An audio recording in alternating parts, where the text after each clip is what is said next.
या म्हणा इथे या म्हणा खेळायला. कुठे चालली नको नको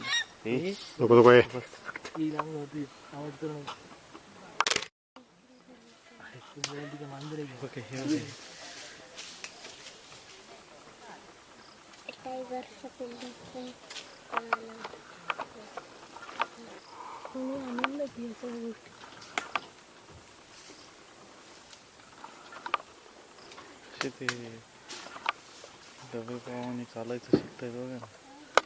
एवढे चालतायत त्याच्यावर आवाज नाही येत.